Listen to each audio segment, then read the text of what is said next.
Hey guys, welcome back to the channel. Today I've got the ARC160 from WeTols, I'd like to call it. WeTols. It is a Chinese 160 amp stick welder from, well, that you can really pick up on Amazon. There will be a link in the description below. It's an affiliate link if you'd like to pick up this machine. You can use that link. I get a very small commission off of it, and it is at no extra expense to you.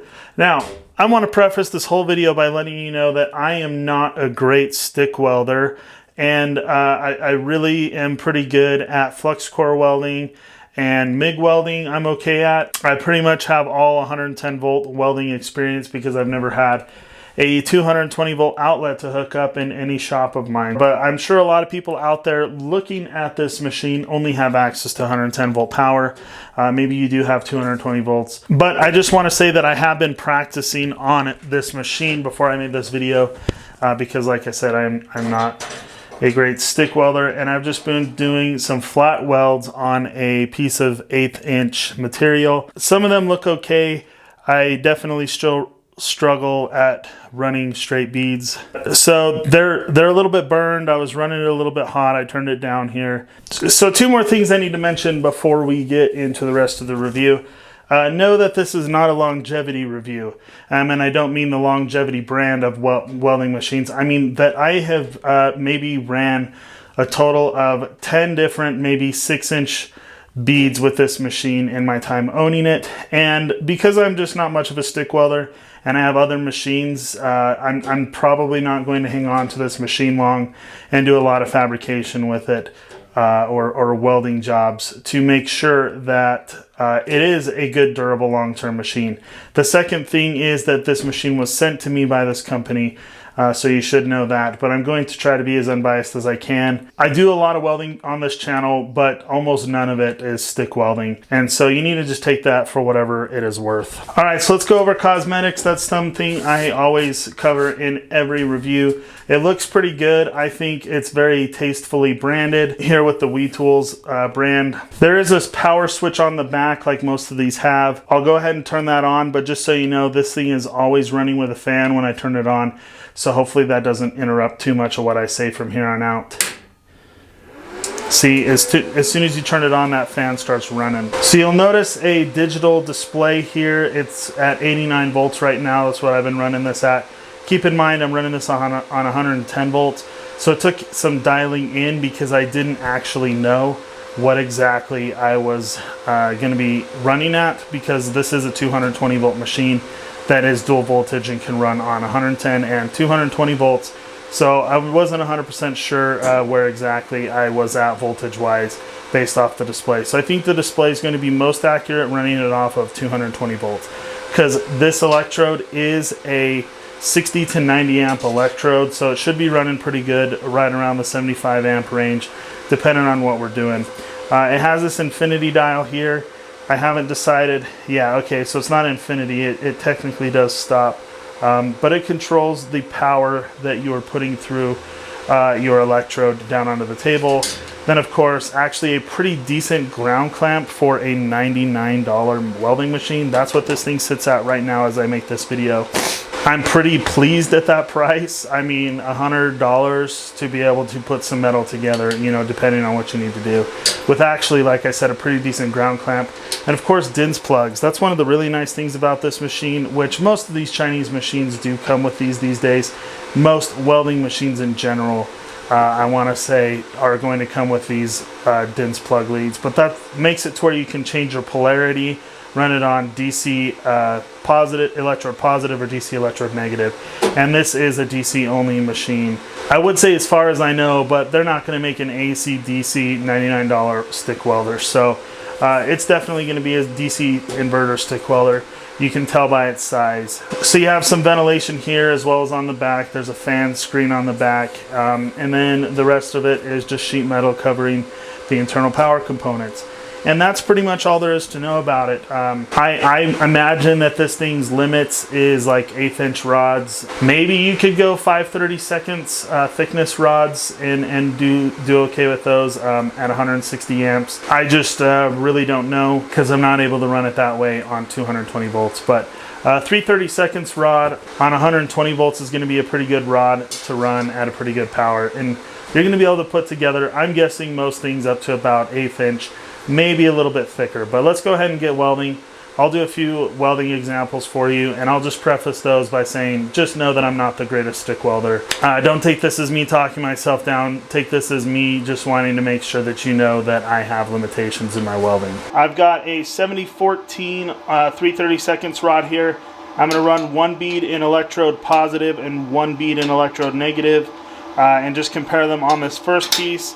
Then I have a 6013. I think this is like a 5/64, or yeah, that's right, a 5/64 inch rod. It's a very small rod for doing little thin metal fabrication jobs. It's probably not the right size for this material, but it's the only 6013 I have. This material is about an 1/8 inch thick. It's just some scrap steel I picked up that they were getting rid of at work at the place I used to work at, and I kept it for little things like this. So I'm gonna try and do a T-joint with this. I might do one side 6013 and the other side 7014, or I might do one side 6013 DC electrode positive and the other side 6013 DC electrode negative.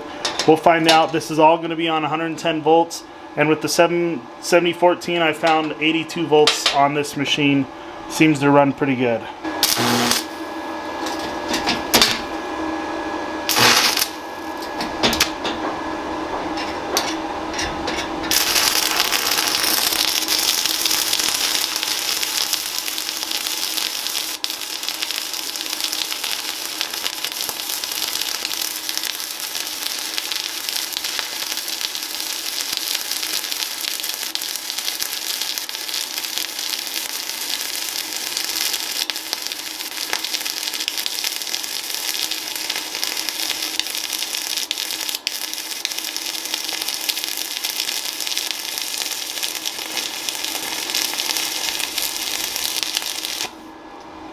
So this is one I think looks good with slag on top of it, but I'm probably going to clean that slag off and be sorely disappointed. Alright, so there it is. Not really too bad, but not too good. I don't know where this little wormhole came from here, but the rest of it, you know, that it's a little sloppy right there. I'd be mildly satisfied with that on a project if I had laid that bead down. Keep in mind, I'm just a DIYer. I just do this stuff for myself. But let's go ahead and switch the machine over to DC electrode negative and run the electrode 7014 running on the negative side.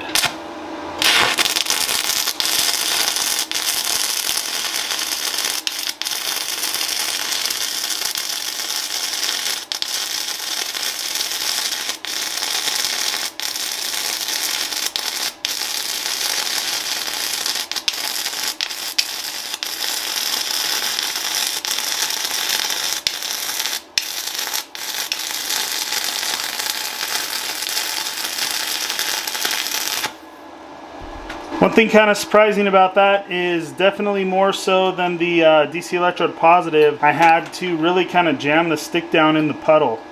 So that was a little bit different, but let's get the slag off and check this weld out. Yeah, here on the bottom side was running it in DC electrode negative. So if it was me, I'd run these in electrode positive all the time. I don't know, it was definitely a little bit different.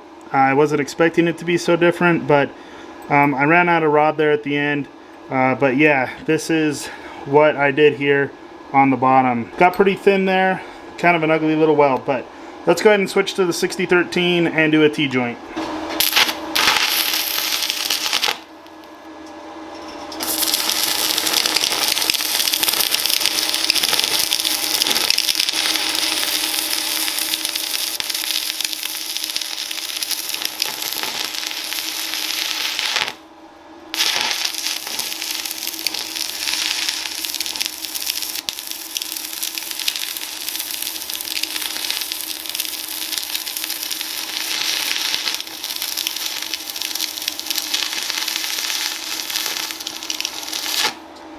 Well, that is one thin little weld bead, and I could tell from the minute I struck it that it was not going to turn out. I'm not even going to take the time to clean that off. I don't think it'd be worth showing.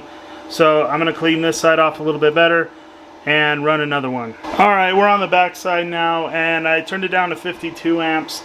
I'm going to try and burn it in a little slower.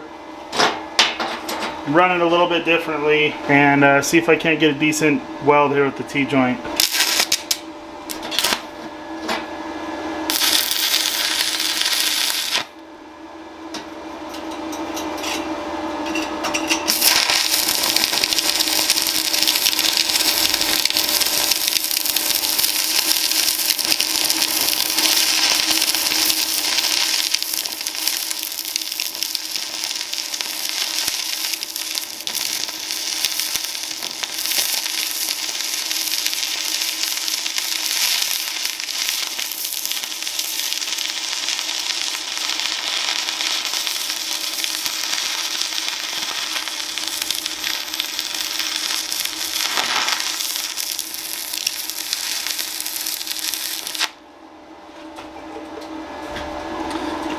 Yeah, this little 5/64 rod is just so teeny tiny. I keep having troubles long arcing it, getting used to that 3/32 rod. Seems to disappear a little bit quicker. I think I might have a decent weld in there, but it's not great. You know, don't take any of these welds as, you know, the limits of this machine. It's definitely the limits of me. I need to practice stick welding a lot more. Yeah, that's one of the hardest times I've ever had with slag. I've never had slag so hard to get off, but that turned out to be a pretty terrible weld. So I definitely have a long ways to go on the stick welding, but there you go. I did a couple practices before coming on camera. This one turned out pretty nicely. This is the weld that I did. You know, it has the little wormhole there. Yeah, that one's not really bad. That one's not really bad. You know, take it for whatever it's worth. It's a decent welder. It welds. It'll burn the rods and do the job for most of you guys that just need a simple little basic DIY stick welder. So back to the machine. What do I think of it? Well, as far as a really inexperienced stick welder can tell you, who has a lot of experience, or at least a moderate amount of experience with MIG and flux core, can say it's a decent machine. It definitely burns rods. It puts down metal, and it's going to weld pieces of metal together. It's just going to be up to the welder to be, you know, practiced and well equipped to run a machine like this. But I don't see why it wouldn't be able to burn rods for you for you know, a few years to come. You know, it's a $99 welder, so take that for whatever it's worth. You get what you pay for when it comes to a lot of things in this world. So just keep that in mind. But I definitely wouldn't say highly recommended, but you know, the machine works. It does weld for whatever that's worth coming from me. Thanks everyone for watching. We'll see you in the next video.